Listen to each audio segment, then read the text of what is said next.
बम बम बोले दोस्तों।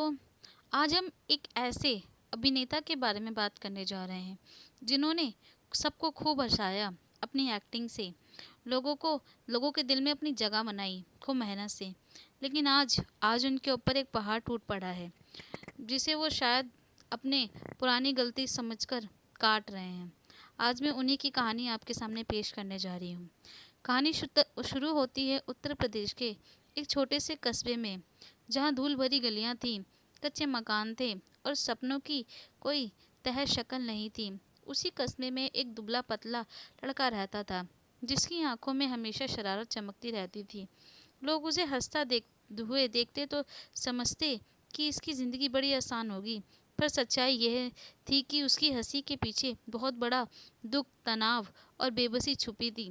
एक तो उसकी छोटी सी हाइट, पर से पढ़ाई लिखाई में भी कम दिमाग था। नाम था उसका राजू। राजू के पिता एक मामूली से काम करते थे। कभी काम मिलता तो कभी नहीं। माँ घरों में बर्तन मांजकर अपने परिवार चलाती थी। कई बार घर में चूल्हा नहीं जलता था, पर राजू हर हाल में मुस्कुराता रहता था। लोग कहते थे ये लड़का तो बेशरम है, इसे किसी बात का गम नहीं है। पर गम तो था, बस वो गम को हंसी में बदलने की कला जानता था।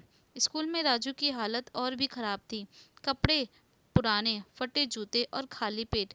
बच्चे उसका मजाक उड़ाते थे। कोई उसकी आवाज़ की नकल करता तो कोई इसके हाव भाव की। एक दिन टीचर ने भी हंसते हुए कहा, तुम पढ़ाई छोड़ दो राजू और किसी सर्कस में जाकर काम कर लो, तुम्हें काम आसानी से भी मिल जाएगा। पूरी क्लास हंस पड़ी। राजू भी हंसा, लेकिन उस हंसी के पीछे अपमान की आग थी। उसी दिन उसने ठान लिया कि एक दिन यही लोग जो मेरी हंसी उड़ाते हैं कल ताली बजाएंगे। वक्त बीतता गया, घर की हालात और बिगड़ती गई। पिता बीमार रहने लगे। माँ की कमाई दवाई और राशन दोनों में पूरी नहीं होती थी।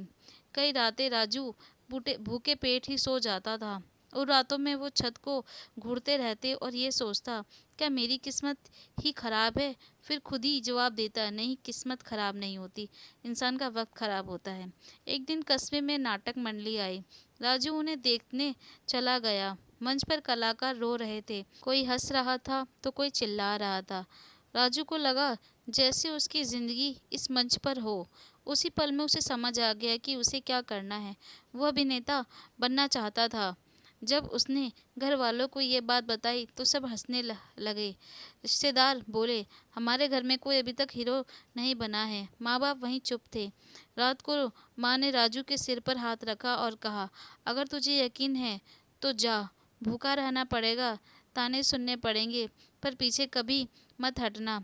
राजू के दिल में जैसे माँ की बात अड़ गई थी।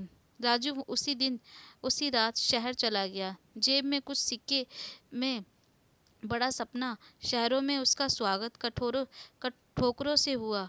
कभी चौकीदार की नौकरी तो कभी होटल में बर्तन। ऑडिशन देने जाता तो गेट पर ही लोग भगा दिया करते थे। कोई कहता शक्ल नहीं है तो कोई कहता आवाज़ अजीब सी है। कई बार तो उसे बिना सुने ही मना कर दिया जाता था।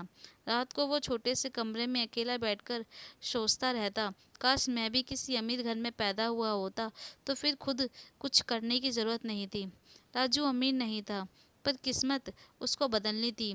वह मेहनत करना जानता था और कभी न कभी उसकी मेहनत रंग लानी थी।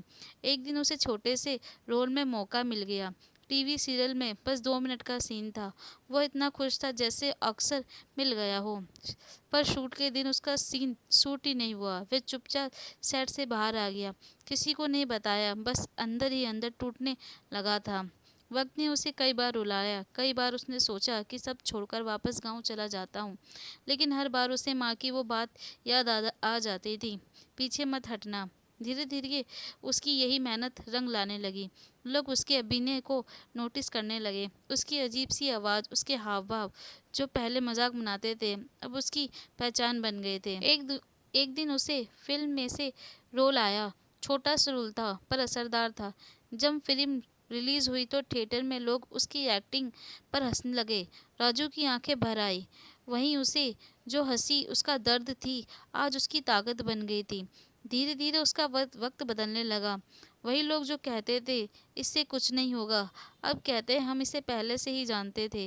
राजू समझ गया कि दुनिया वक्त के साथ बोलती है। एक इंटरव्यू में किसी ने उससे पूछा, आपकी किस्मत बहुत अच्छी है। तो राजू मुस्कुराकर बोला, नहीं जी, मेरी किस्मत अच्छी नहीं है, बस मेरा वक्त ख़त्म हो गया, बुरा वक्त ख़त्म हो गया। आज जब वो मंच पर खड़ा होकर लोगों को हंसाता है तो उसे अपनी भूखी रातें, ताने, ठोकरें सब याद आती हैं। वो जानता है कि हर इंसान की ज़िंदगी में बस एक दौर आता है जब वह कुछ गलत करता है और उसी दौर में अलग इंसान खुद को कमज़ोर समझ लेता है। ऐसे ही कुछ उसके साथ भी होने वाला था। उसे कहाँ पता था कि अमीरी की लत उसे इतनी बड़ी सज़ा देगी। वो कहते हैं ना, वक्त कभी भी बुरा हो सकता है। उसी तरह धीरे धीरे राजू की ज़िंदगी भी फिर एक तरह से बदलने लगी। दौर में वह कभी लोगों के दिल में राज करता था और आज ऐसी हालत हो गई थी कि वह लोगों के कर्जे पर जी रहा था। उसे ऐशो आराम की इतनी गंदी लत लग जाएगी कि उसे जेल जाना पड़ेगा, ये उसने कभी नहीं सोचा होगा। दरअसल राजू को एक समय के बाद काम मिलना बंद हो गया। वह सोचता था कि एक बार वक्त बदलता है तो दोबारा दुख नहीं आता, पर ऐसा नहीं था। उसकी माँ चल बसी थी। उसने फिर शादी कर ली और एक आराम की ज़िंदगी जीने लगा। पर जैसे ही उसे काम मिलना बंद हुआ तो उसने उधारी पर अपनी ज़िंदगी की रौनक बनाने लगा। हर महीने वे किसी न किसी से उधार लेता और बाद में चुका दूंगे का बहाना लेता। ऐसे ही महीने और साल बीत गए, पर वह किसी का भी उधार चुका ना पाया। राजू ने जिससे भी उधार लिया था वह लोग परेशान हो गए थे। वह कैसे अपना उधार वसूले। सबने सलाह मिलाई और राजू के खिलाफ एक केस बनाया। कानून की मदद से उन्होंने जो कुछ भी राजू के पास देखा था, वे उनके ज़रिए अपना उधार मांग रहे थे, पर राजू उन्हें सिर्फ पैसे देना चाहता था। धीरे धीरे एक एक करके कानून ने राजू की सारी संपत्ति पर ताला लगा दिया और जो उसका भरा पूरा परिवार था, एक साथ रहता था, उस घर को भी कानून ने जब्त कर लिया था। सब लोग वापस से अपने गांव जाकर रहने लगे, पर राजू और उसका परिवार यहीं मुंबई में रहने लगा, किराए के मकान में। राजू से जब संपत्ति लेने के बाद उधारी चुकाना नहीं हो पा रहा था, राजू को जो काम मिलता वह उससे उन सब से अपने घर का खर्चा चलाता था।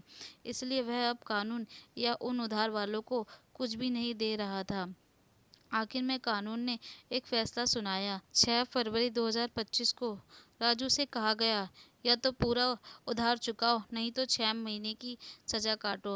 राजू जो इतना बड़ा कलाकार बन गया था, अब अपना नाम खराब नहीं करना चाहता था, पर उसके पास कानून को देने के लिए कुछ भी नहीं था। इसलिए उसने अपने आप को कानून के हवाले कर दिया। आज वह सलाखों के पीछे है। इस कहानी से हमें ये सीखने को मिलता है कि वक्त कभी भी बदल सकता है। ज़रूरी नहीं जो आज हो वो कल भी हो, और जो कल था वो आज भी हो। तो इसलिए हमें अपनी सीमा के पार नहीं जाना चाहिए।